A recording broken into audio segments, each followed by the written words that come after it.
Saya waktu itu gelap, saya pikir, oh setelah dokter datang 1 jam kemudian, dokter menyatakan bahwa memang itu udah gak ada. Wah kayaknya gelap, ngapain saya cari duit setelah ini? Udah saya ikut pulang aja.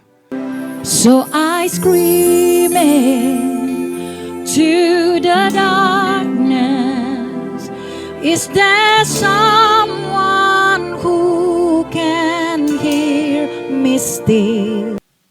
Kemudian yang ada di situ adalah teman saya, bukan teman saya ya. Dia dulu waktu saya baru masuk di perusahaan itu, dia atasan saya dan kami berteman. Kok gitu ya, tapi ya udahlah. Dan saya belajar untuk ya sudah terima dan mengampuni. This valley shall be barren, shall not but trials fail to inherit. All with things with us in the sun, and our roaches weeping for sour apple.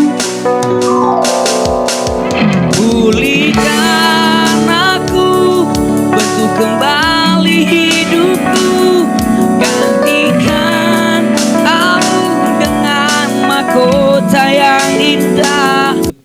Kalau saya dengar nama mantan pacar saya waktu kuliah, waduh, itu, aduh, benar-benar dah.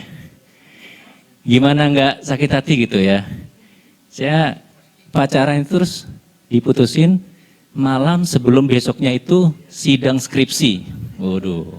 Aku tetap kuat di tengah badai, sebab engkau ada di sisiku.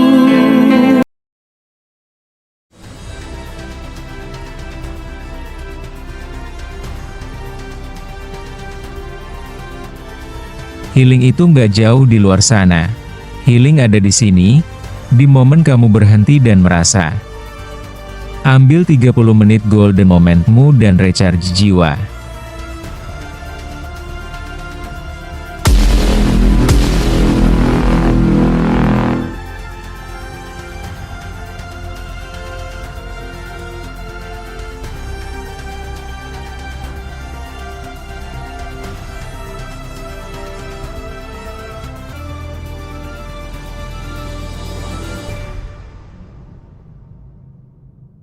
Di momen itu, setelah 2 kali bertemu abang-abangnya, dia harus memulihkan diri. Dia tahu ada yang belum selesai nih dalam hidupnya. Dia ketemu masalahnya nih, yang bikin problem dalam hidupnya. Gitu kan. Dan ketika bertemu dengan adiknya, dia semakin sedih, semakin menangis. Kenapa? Karena dia ingat bahwa ternyata dia kehilangan banyak momen bersama dengan keluarganya ketika dia masih di Mesir. Itu yang terjadi. Wah gila. Waktu saya tinggalin Benyamin, dia masih bayi. Sekarang waktu datang, udah gede nih Benyaminnya. Apa aja yang terjadi? Itu dia merasakan kehilangan itu. Nah, kadang kita bisa bilang move on tuh bisa kok, gampang gitu ya. Tapi kalau kita lihat story orang yang nyebelin kita gitu kan, tiba-tiba kita bisa bilang, aduh Tuhan, tolong kuatkan hamba gitu kan, hamba nggak kuat nih ngeliat dia gitu. Kita sering bilang seperti itu. Nah, yang luar biasa adalah Yusuf memilih tidak hidup dalam kepahitan. Yang luar biasa dari Yusuf adalah bukan dia menjadi penguasa Mesir, tapi dia punya karakter yang luar biasa. Sejak dari dia tinggal di rumah Potifar, dan pada saat dia bertemu dengan kakak-kakaknya, dia tahu kalau dia masih menyimpan luka hati itu, masih menyimpan kepahitan itu, maka hidupnya akan menjadi berubah. Yusuf tidak menyangkal rasa sakit hatinya. Dia tahu itu sangat menyakitkan, tapi kemudian dia memutuskan untuk memaafkan kakak-kakaknya, dan di momen kedua setelah itu mereka melakukan pemulihan. Mereka saling bermaaf-maafan. Yusuf mengakui, saya adik kamu yang masih hidup, dan sekarang kalian boleh tinggal di sini bersama dengan saya, bersama dengan Bapak Yakub. Tuh, jadi semua keluarga diundang oleh Yusuf untuk tinggal di Mesir.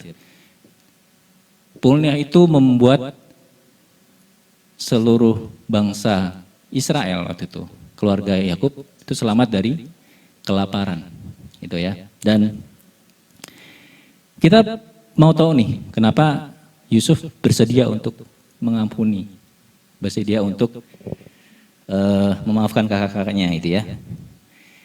Kita akan melihat itu dari satu peragaan. Nah, saya boleh minta bantuan teman-teman ya. Mungkin ada dari satu tim pemusik, mungkin Stephen boleh maju ke depan untuk bantu saya. Boleh maju ke depan, Stephen. Satu lagi dari, ya Mbak, silakan maju. Maju yuk. Kita mau peragaan. Ya Nanda, ayo. Ini yang siswa terbaik ya. Gitu. Saya minta mereka maju bukan untuk menjodohkan mereka, bukan ya. Iya, karena saya tahu mereka sama-sama masih single gitu kan. Gitu. Oke, kenapa Yusuf mau mengampuni kakak-kakaknya gitu. Jadi saya di sini ada es batu namanya. Ketika kita menyakiti orang lain, kita ngatain hal-hal yang, Anda agak ke sini, hal-hal yang buruk misalnya. Jadi ibaratnya ini adalah hal-hal yang saya katakan kepada Stephen gitu ya, hal yang buruk. Stephen, kamu tuh nyebelin banget, janji nggak pernah tepat waktu gitu kan. Terus kamu itu kalau minjem uang nggak pernah balikin gitu ya. Nanda juga, Nanda, kamu tuh kalau milih cowok jangan milih-milih gitu kan. Saya udah jodohin kamu gitu, tapi kamu selalu nolak gitu kan. Kamu tuh nanti jadi ini loh perawan tua gitu ya. Gitu. Ini ya hanya perumpamaan aja ya, jangan dibawa. Tapi ini adalah toksik yang saya berikan kepada mereka, dan es ini mereka pegang gitu.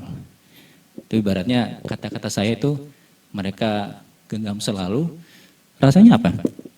Dingin. Dingin. Apa rasanya? Dingin. Oke. Enak megangnya? Enggak sih. Enggak enak megangnya. Enggak juga. Kalau nggak enak megangnya, kenapa masih tetap dipegang? Oke, ya. Silakan kalau mau dibuang. Ya, oke. Perih. Perih banget. Perih banget. Nanda ngerasain perih? Biasa aja. Biasa aja. Berarti kamu lebih perasa ya. Berarti lebih sensitif. Oke. Terus ya itu teman-teman tadi. Kalian lihat, kita kadang-kadang suka memegang perkataan orang lain ya, yang menyakiti kita. Tadi seperti es batu tadi kan. Kita suka menggenggamnya gitu. Karena kita pikir, kita suka menyimpan dendam gitu. Karena kita pikir kalau kita menyimpan dendam, kita menyakiti orang itu. Padahal sebenarnya enggak begitu. Kalau kita memegang itu selalu, yang tersakiti adalah Sakit. Stephen sendiri yang sakit ya. Iya. Nanda? Diri sendiri. Diri sendiri yang sakit ya. Itulah yang terjadi pada Yusuf, kenapa dia memutuskan untuk tidak menyimpan rasa dendam itu. Dia memilih untuk melupakan itu dan dia membuangnya. Oke, silakan. Terima kasih teman-teman sudah bantu saya untuk peragaan.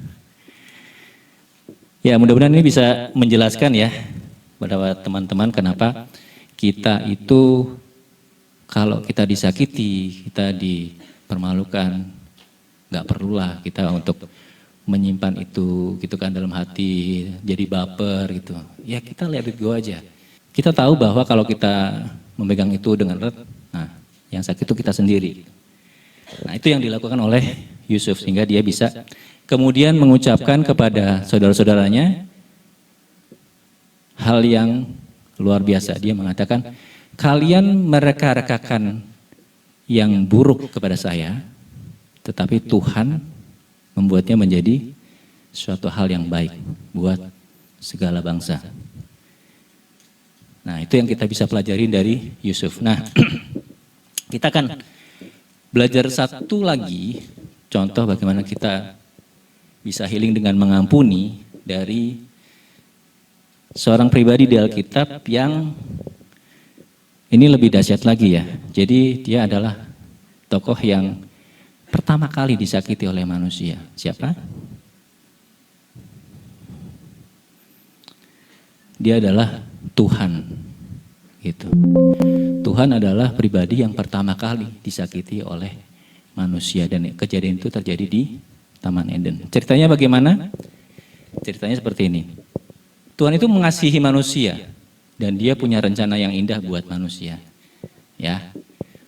Dia membuat bumi dan seluruh isinya, dia menciptakan alam semesta, dia menciptakan hewan, tumbuhan, semua dipersiapkan untuk manusia sebelum manusia itu ada. Dan manusia diciptakan secitra segambar dengan Tuhan Allah sendiri. Dan ketika manusia sudah diciptakan, Tuhan membuat Taman Eden yang begitu luar biasa. Taman itu dialirin oleh 4 sungai itu ya. Kalau dialirin sungai sebanyak itu udah pasti tempatnya subur sekali. Karena zaman dulu orang mendirikan kota, mereka mencari sungai lebih dulu. Kalau ada sungai pasti itu sumber kehidupannya kita bisa terjamin.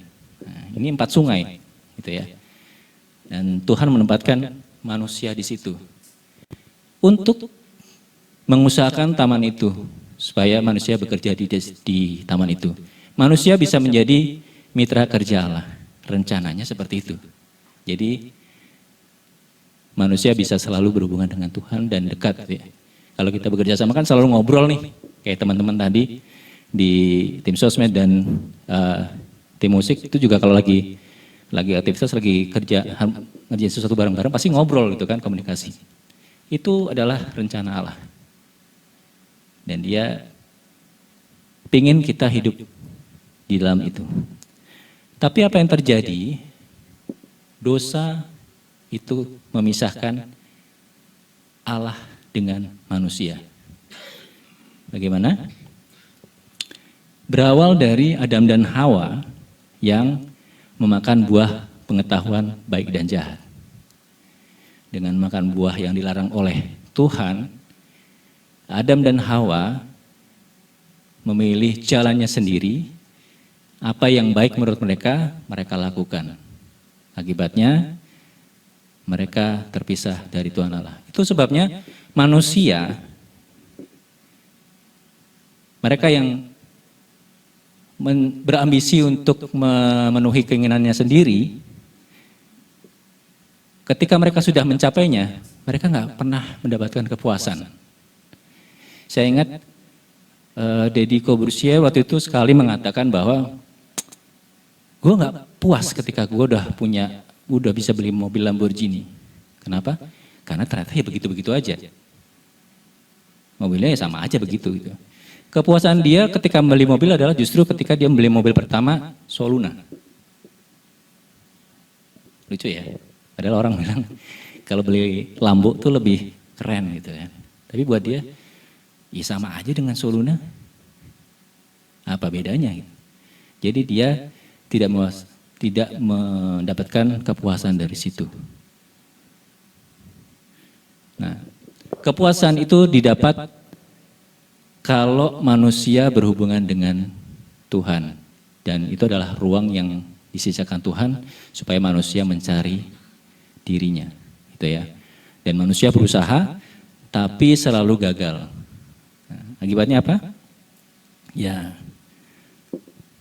nggak pernah ketemu gitu, karena sudah terpisah. Syukurnya Tuhan Allah tidak menyerah sama kita, sama manusia.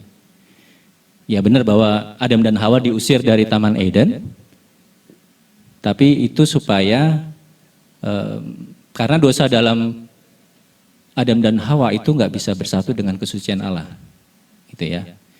Jadi mereka harus pergi. Cuman Tuhan Allah itu tidak menyerah. Dan Dia tidak menyimpan sakit hati karena dikhianati oleh keputusan Adam dan Hawa. Dia membuat rencana pengampunan. Bagaimana rencananya?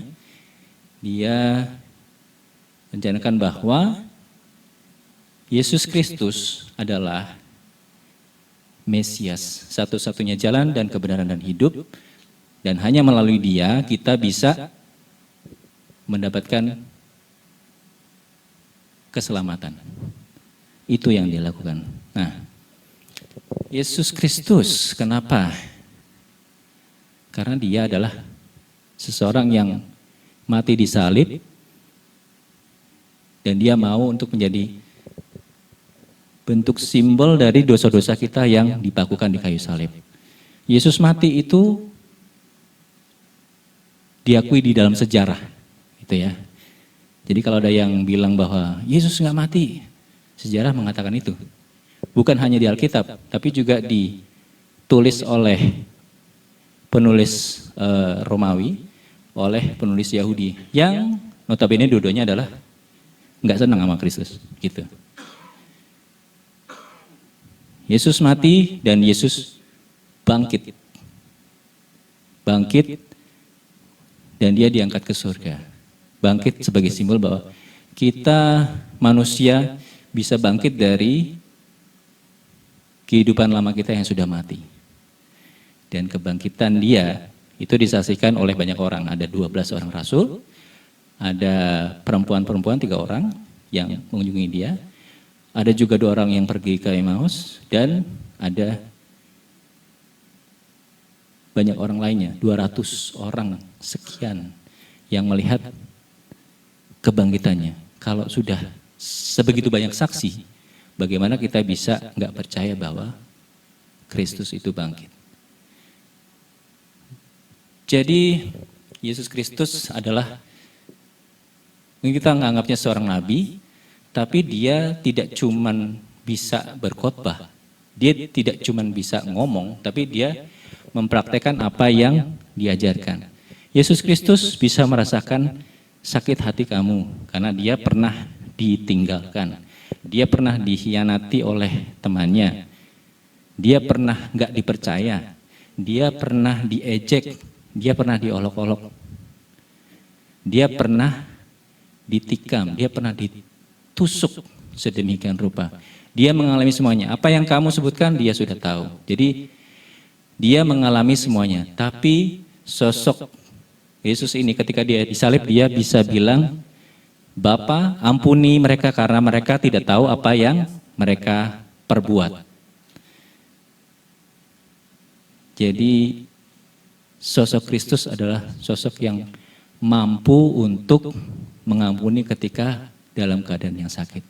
Kita memerlukan Yesus Kristus. Nah, kuncinya adalah kita nggak cukup tahu bahwa ya Yesus Kristus itu baik, Yesus Kristus itu penyelamat itu ya. Kuncinya adalah kalau kita mau menjadi seperti Yusuf yang bisa mengampuni, healing dengan mengampuni, kita harus menerima Yesus Kristus sebagai Tuhan dan Juru Selamat kita secara pribadi. That's the key gitu ya. Hanya dia yang bisa memberi kekuatan buat kita untuk melepaskan luka kita. Dalam Mazmur 147 ayat 3 dikatakan, ia menyembuhkan orang-orang yang patah hati dan membalut luka-luka mereka. Di dalam Filipi 2 ayat 13 dikatakan, karena Allah lah yang mengerjakan di dalam kamu baik kemauan maupun pekerjaan menurut kerelaannya. Jadi kalau kita menerima Yesus Kristus sebagai Tuhan dan Juru Selamat kita, kita akan dimampukan untuk bisa healing dengan mengampuni.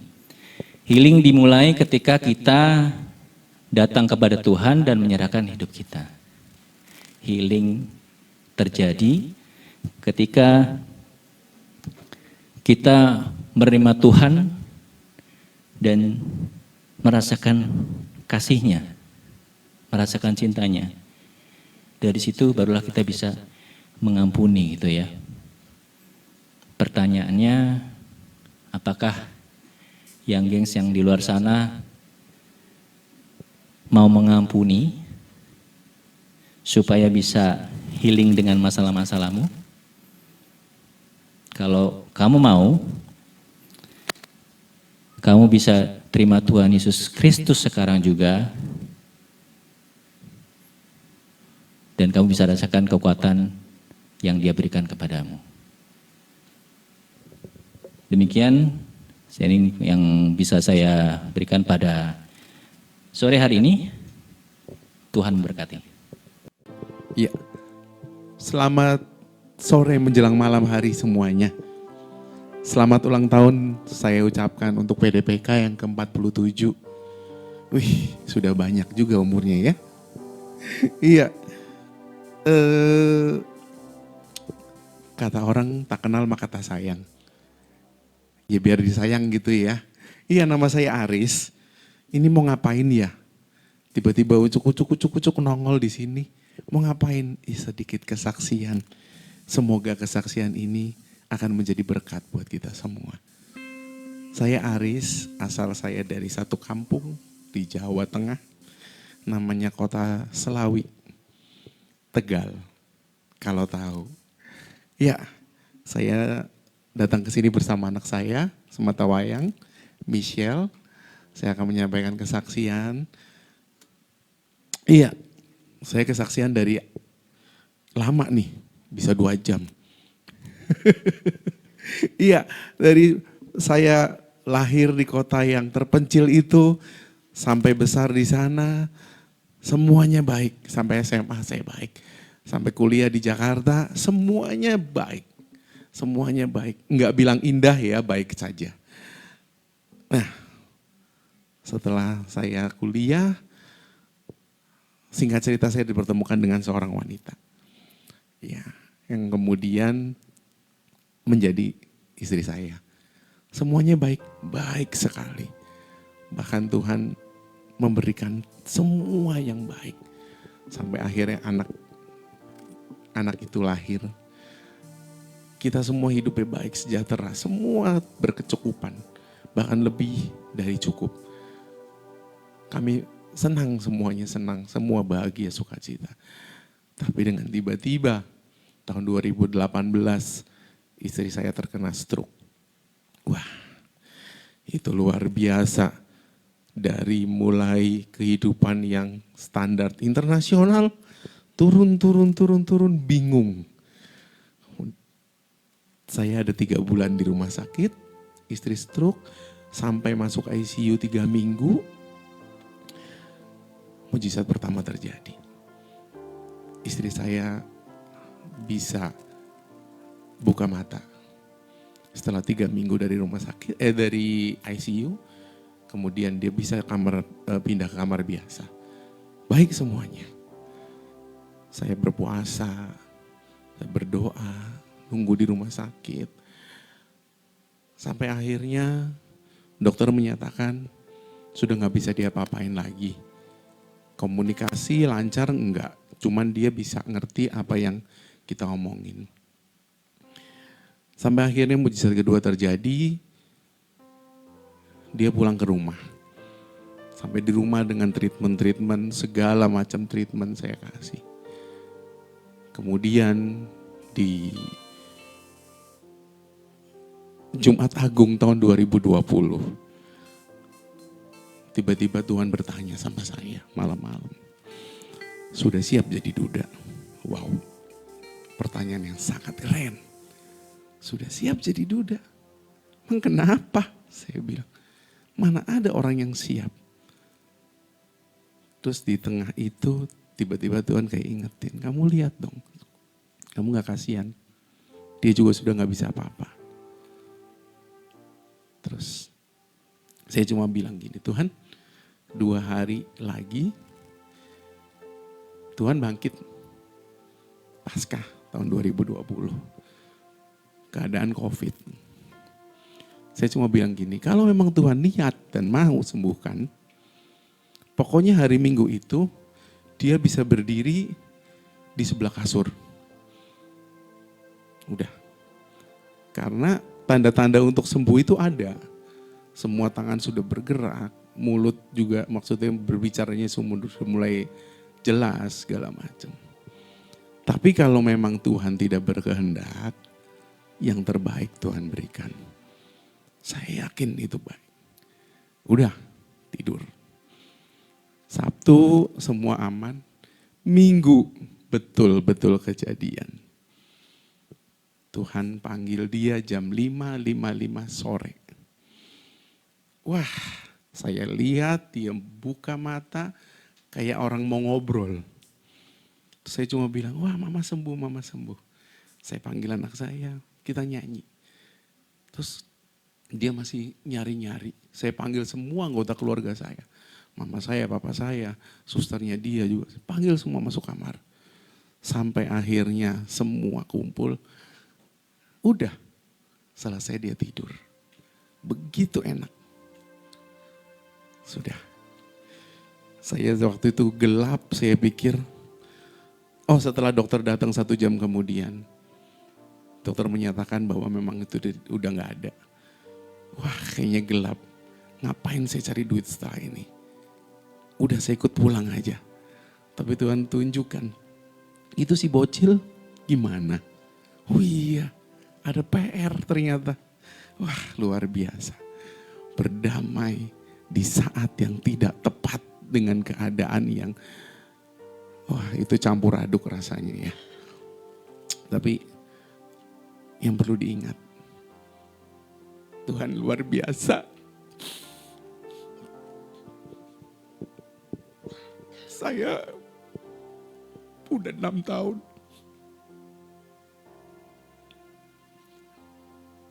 Saya coba berpikir bahwa ternyata Tuhan luar biasa, itu aja sih. Saya bisa sampai sekarang berdiri di sini. Bukan karena saya sendiri. Tuhan kasih anak saya, Tuhan kasih keluarga yang lain. Tuhan kasih teman-teman yang luar biasa. Dan ternyata pemeliharaan Tuhan gak sampai di situ. Dan Tuhan kasih saya lirik demi lirik pada saat 3 bulan di rumah sakit. Saya memang seorang worship leader, pemain musik, tapi saya tidak pernah berkehendak untuk menjadi penulis lagu. Saya tidak bilang saya pencipta lagu karena memang ciptaan itu dari Tuhan. Saya cuma menulis lagu apa yang Tuhan kasih. Selama 3 bulan di rumah sakit, saya dipercayakan 14 lagu sama Tuhan. Puji Tuhan. Semuanya baru terekam 8 buah. Sudah dari YouTube sebagian. Dan lagu itu mengingatkan saya bahwa mujizat Tuhan memang ada. Dan saya mengalami mujizat pertama, mujizat kedua sampai mujizat ketiga. Dipanggil pulang pada saat Paskah, hari yang baik. Dan dia bangkit bersama Tuhan. Dia sembuh. Cuma gak mampir aja ya. Gak mampir ke rumah. Dia langsung. Iya, mohon maaf, saya sampai, sebenarnya saya udah gak nangis loh, udah 6 tahun ya. Cuman di sini mengingatnya kebaikan Tuhan itu luar biasa banget gitu loh. Thank you. Thank you Pak. Bukan karena kejadian yang 6 tahun lalu itu, tapi ternyata sampai detik ini ya, saya masih bisa berdiri gitu loh. Nggak sembarangan. Udah kayaknya kesaksian segitu dulu aja. Pokoknya sekarang saya baik, semuanya baik. Dan saya akan coba menyanyikan lagu yang pertama. Lagu saya yang pertama. Yang ditulis atau diperdengarkan Tuhan di Gojek waktu itu. Ku percaya mujizat.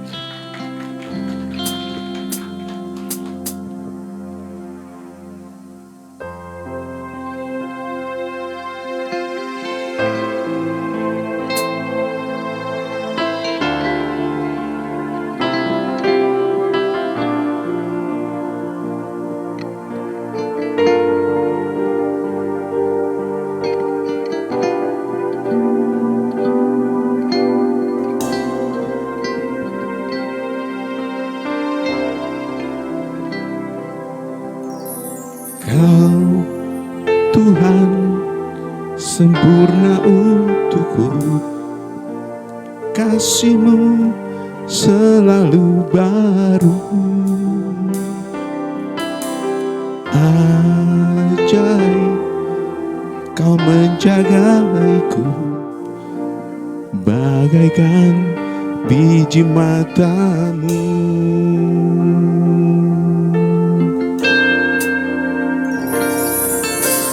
Pemeliharaanmu dahsyat, Kau dekap diriku erat. Tanganmu memegang hidupku, berharga di mata-Mu.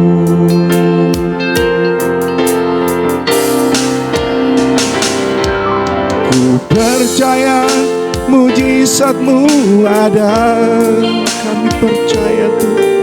Ku percaya Kau Tuhan yang kuasa. Ku percaya mujizat-Mu nyata, pemulihan bagi hidupku.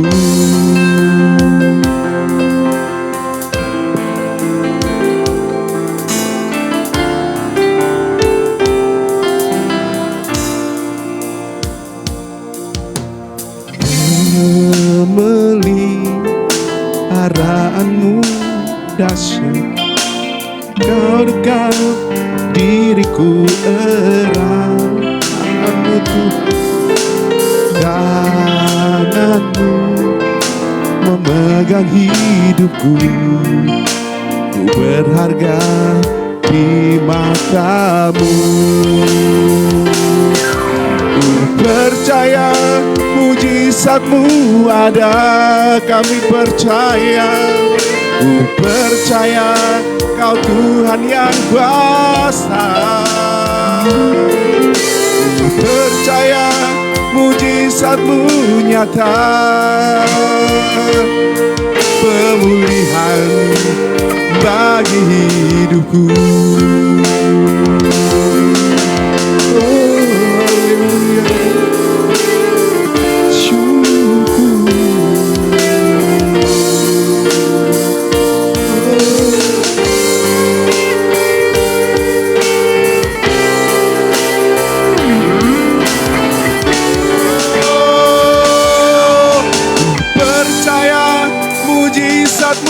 Ada, percaya Kau Tuhan yang kuasa. Percaya mujizat-Mu nyata, pemulihan bagi hidupku. Pemulihan bagi hidupku, kelepasan bagi hidupku, pemulihan bagi keluargaku.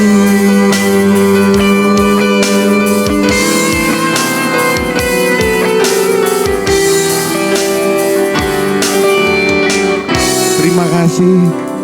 Semoga lagu ini bisa memberkati. Semoga kesaksian saya juga bisa memberkati.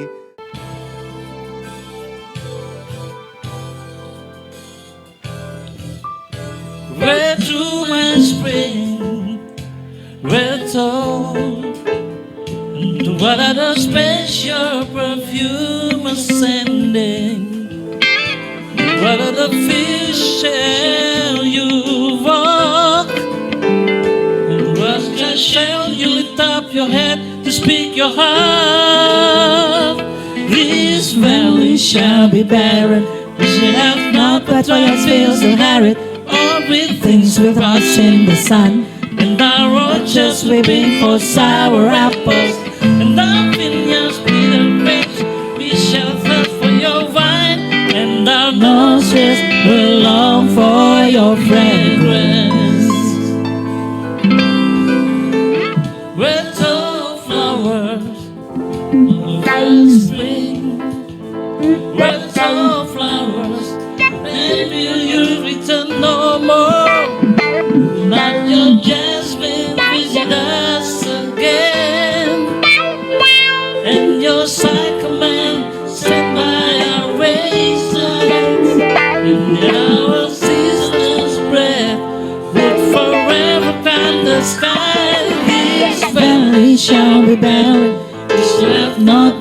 fields and arid. All these things will pass in the sun, and the orchards will bring forth sour apples.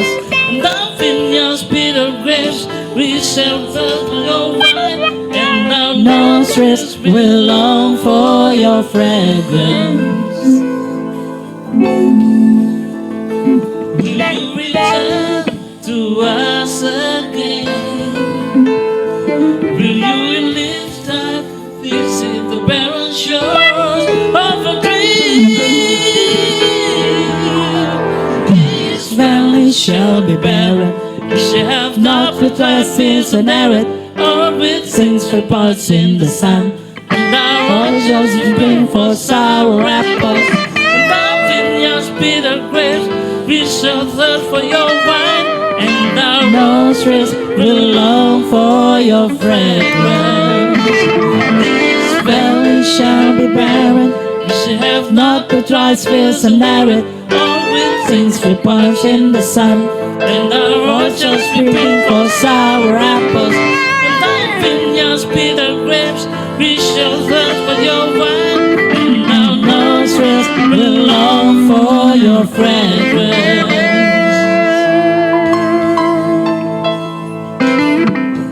Akhir kamu sudah berdamai dengan masa lalu. Bagaimana ketika penyebabnya muncul di depan wajahmu? Di persimpangan antara membalas atau memaafkan, carilah tempat sepi, dan tanyakan kamu harus apa sama Tuhan. Berani sembuh bareng. Bukan sendirian. Yuk subscribe ke channel Stand Up Healing. Temukan video yang menguatkan, cerita yang memulihkan, dan join komunitas healing yang saling menolong. Bagikan kisah kamu sembuh dari luka ke Stand Up Healing karena cerita kamu layak didengar dan pemulihan itu mungkin.